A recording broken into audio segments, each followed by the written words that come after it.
Bonjour ou bonsoir, ça dépend de l'heure que vous suivez notre tuto. Aujourd'hui, nous allons vous présenter la configuration du ESPF multi-area.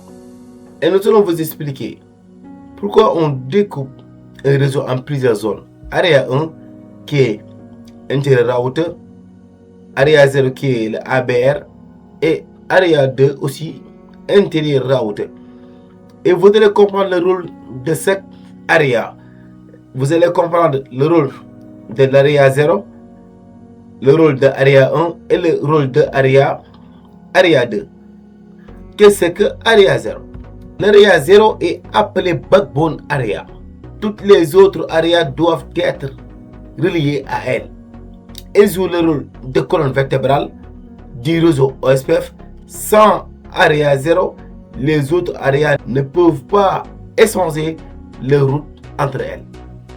Qu'est-ce que ABR? Un area border router est un routeur qui possède des interfaces dans deux areas différentes.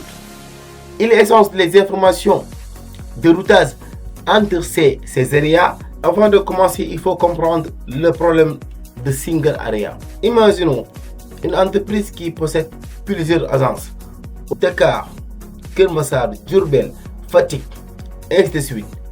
Au début, l'entreprise possédait seulement deux agences, un seul area. Mais au fil des années, le réseau grandit. On ajoute des routeurs, on ajoute des utilisateurs.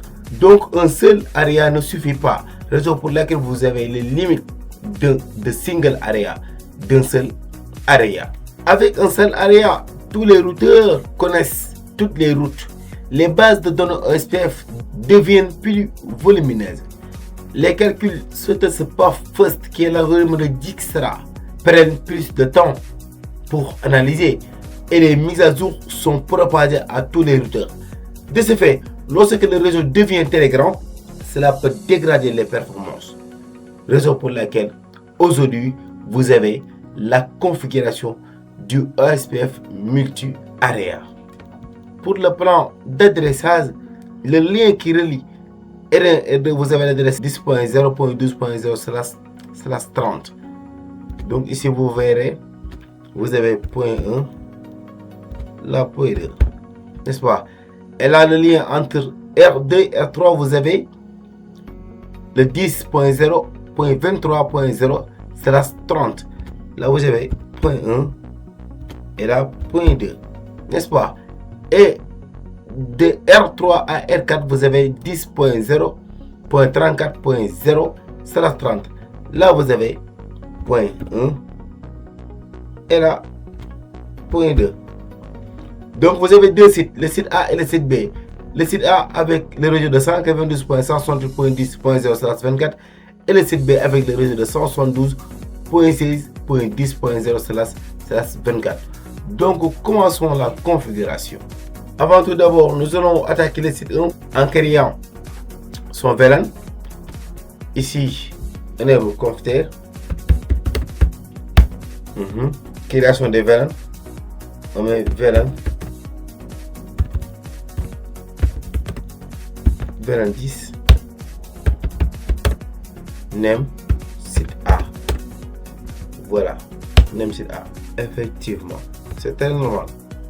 Il y a de l'espace. Name site A. Voilà.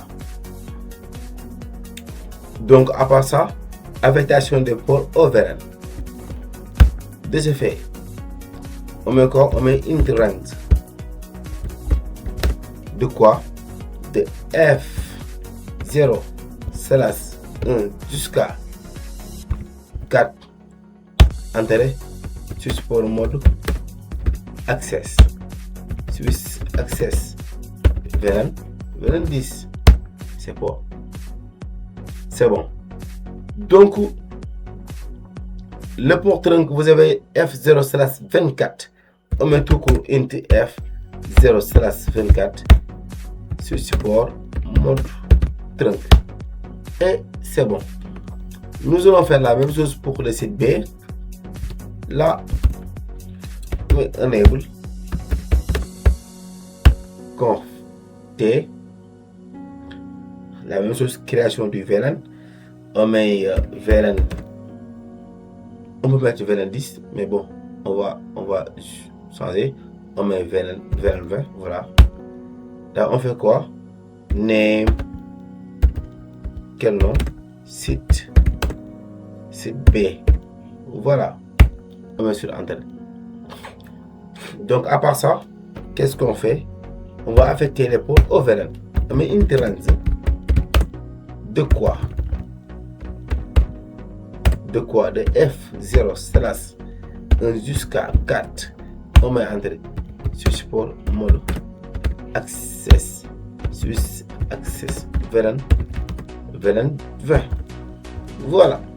On met sur Enter. Et le port on met une F0/24. Enter switch port mode. Nous trinque tout. C'est bon. La configuration des routeurs. Pour le R1, on met. Voilà. D'abord, enable conf T. Nous allons activer l'interface physique vers le site A. On met int zig 0/0 et on met non chat. C'est activé. Et nous allons activer la sous-interface du site A avec le VLAN 10 en utilisant la méthode .onQ. De ce fait, on met int zig 0/0.10 Enter. On met quoi? Encapsulation .onQ de quoi? De 10 et passerelle IPR. Je vais mettre quoi ici pour la passerelle? Parce que j'ai mis 192.168.10.254.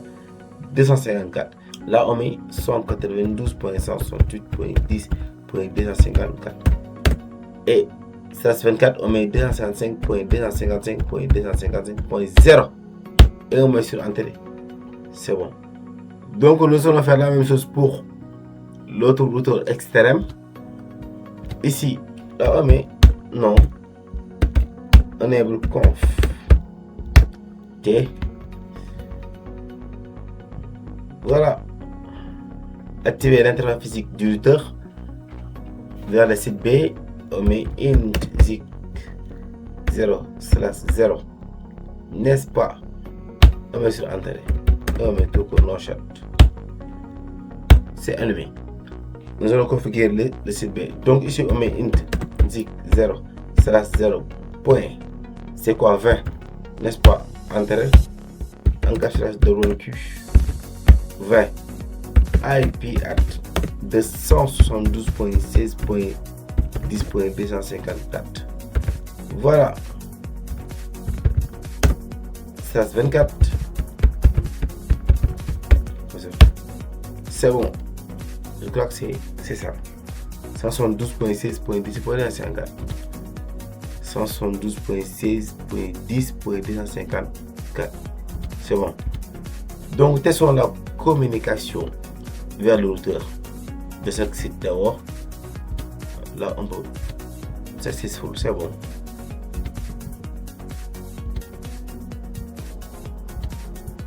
C'est bon. Donc, configurons les interfaces 1. Pour l'interface 1, on met int zig 0/1 IP at de quoi?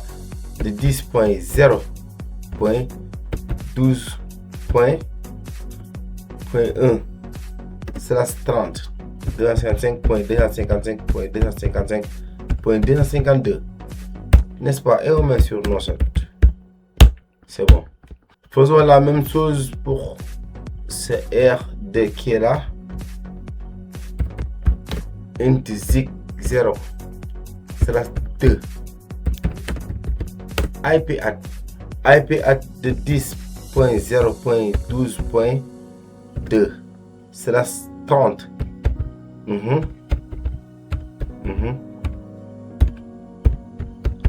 Point 252 et on met sur non shutdown. C'est bon. Donc avant de sortir ici, on peut configurer cette interface 1 là. Donc juste on met int zig 0/2 1, IP at de 10.0.23, n'est-ce pas? Point 23.1 et on met sur Enter. Non, shutdown. Voilà. Donc ici, faisons la même chose. Int 0/0 IP at de 10.0.23.2/30. Point 2 à 50. 2 et on met sur no shut. C'est bon. Avant de sortir, on peut configurer cette interface. Donc, on va juste rappeler cette int là qui est là. C'est 0.2. Et là, nous avons 10.0.34. 34.1. N'est-ce pas? Et on met sur Enter. Non shutdown. Voilà. Donc, et enfin, pour cette interface one, là, c'est int zik 0/1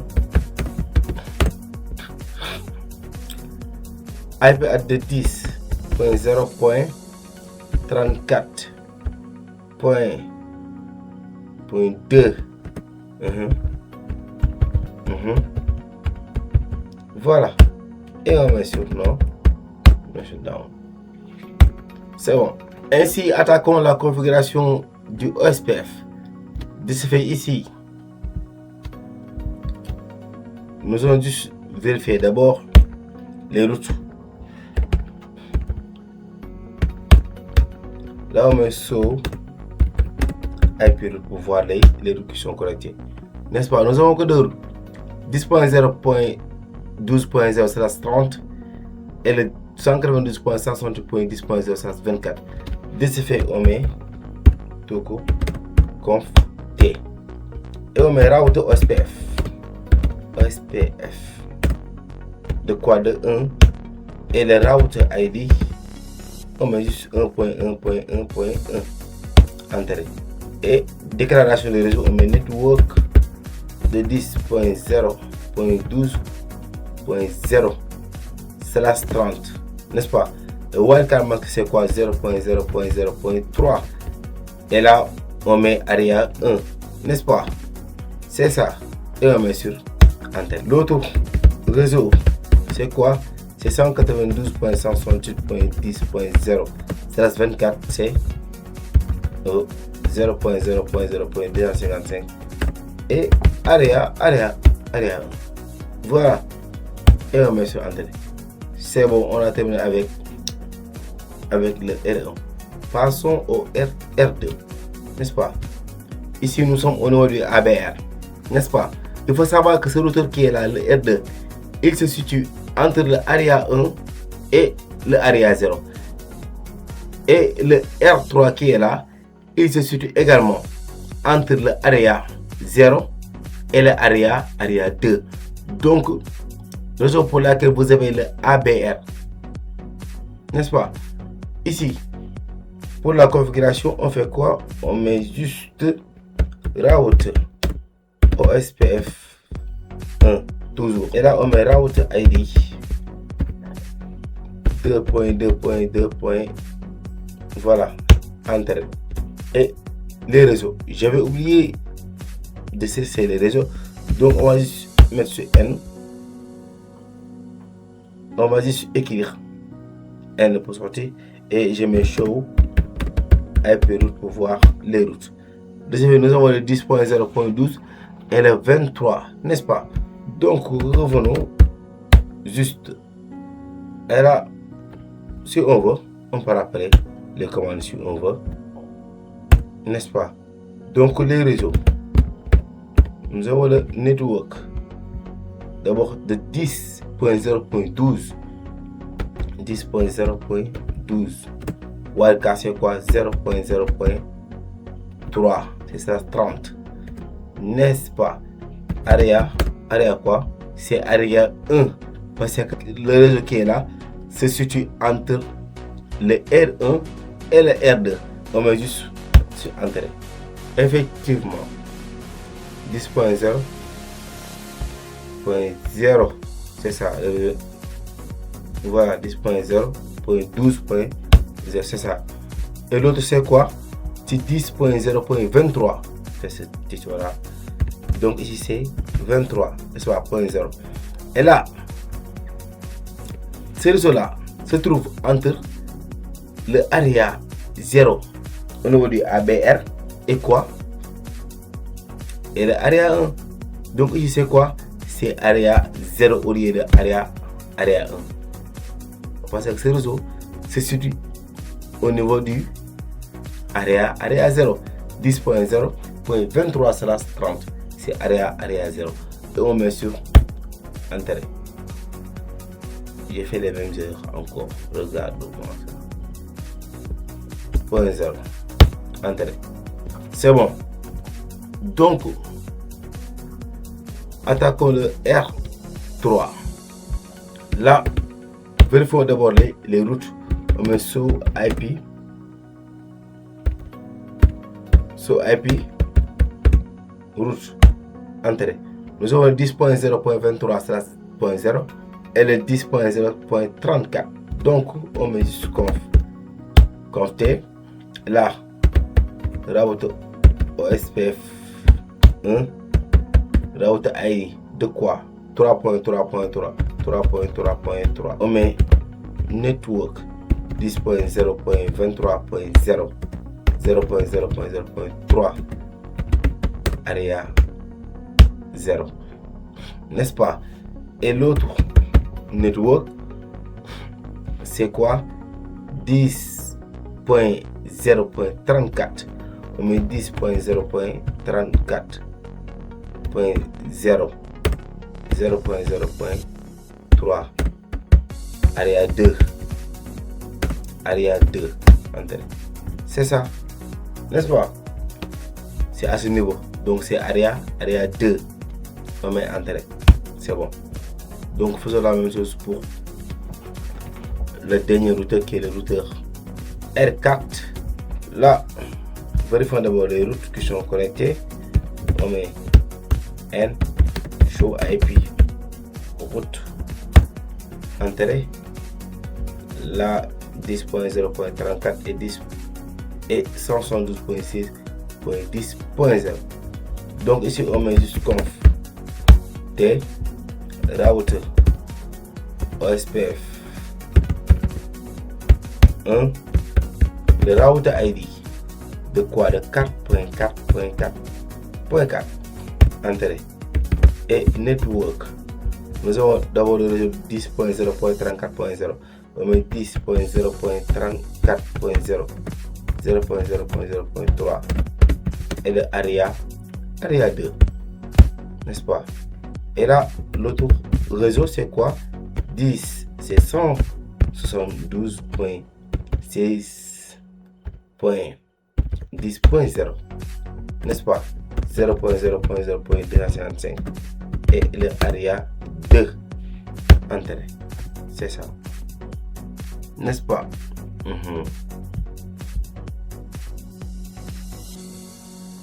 Donc c'est bon. Donc passons aux vérifications. D'abord ici, vérifions les voisins. Là, on met so IP OSPF Nebo. Voilà. Vous avez les voisins qui sont là. Et là, vous avez la priorité à 1. Par défaut, la priorité c'est à 1. Et vous avez l'élection de DR et de BDR. N'est-ce pas? Essayons de tester la communication. Là, si je ping, ça passe, n'est-ce pas? Donc à ce niveau aussi, ça passe. Donc juste entre sur l'un des PC pour pinguer le site B. Donc ici je mets ping 272.6.10.6, n'est-ce pas? Et ça va marcher. La communication passe entre le site A et le site B. C'est ça que nous avons pu configurer avec OSPF multi-area pour améliorer les performances, gérer la rapidité des calculs first, ainsi que la stabilité du réseau. Donc, je vous donne rendez-vous aux autres tutos, Inch'Allah. Merci beaucoup.